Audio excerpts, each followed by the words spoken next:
ఇప్పటికి మీరు చూస్తే 400 రోజులు కాదు కదా, నాకు తెలిసి 40 రోజులు కూడా కంటిన్యూస్గా నడిచినట్లేడు.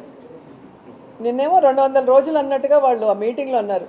200 రోజులైనా కూడా 200 సార్లు బ్రేక్ తీసుకున్న ఏకైక ఫెయిల్యూర్ పొలిటీషియన్ ఎవరైనా ఉన్నారంటే అది లోకేష్ అని ఈ సందర్భంగా నేను తెలియజేసుకుంటున్నా.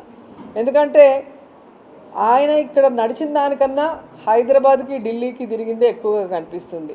సో పాదయాత్ర కంటిన్యూస్గా ప్రతి ప్రాంతంలో చేసినప్పుడే అక్కడున్న అన్ని వర్గాల ప్రజల కష్టసుఖాలు తెలుసుకునే అవకాశం ఉంటుంది. వాటికి భవిష్యత్తులో ఏం చేయాలన్న ఆలోచన చేసే అవకాశం ఉంటుంది. అసలు పాదయాత్రే ప్రజల్లో చేయకపోతే ఎక్కడి నుంచి ప్రజల సమస్యలు వీళ్ళు తెలుసుకొని ఏ విధంగా వీళ్ళు చేయబోతారు? అండ్ వీళ్ళకి నేను చెప్పేది, ఈ రాష్ట్రంలో అయితే ఏ సమస్య లేదు. జగన్మోహన్ రెడ్డి గారి పరిపాలనలో ప్రతి కుటుంబంలో ఎంతమంది వెల్ఫేర్ స్కీమ్స్కి ఎలిజిబిలిటీ ఉంటే అందరికీ ఇస్తున్నారు. అలాగే డెవలప్మెంట్ చేస్తున్నారు.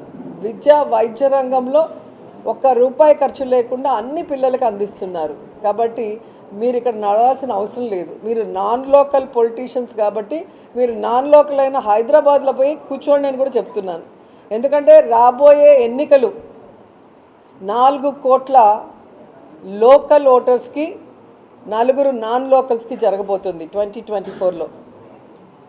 ఆ 4 కోట్ల ఓటర్సు ఆంధ్రప్రదేశ్లో జగనన్నతో ఉన్నారు. ఆ 4 నాన్ లోకల్స్ ఎవరంటే చంద్రబాబు నాయుడు, బాలకృష్ణ, లోకేష్, పవన్ కళ్యాణ్. ఈ 4 నాన్ లోకల్ పొలిటీషియన్స్ని తరిమి కొట్టేందుకు ఈ రాష్ట్ర ప్రజలు సిద్ధంగా ఉన్నారన్నది వాళ్ళు తెలుసుకోవాలి.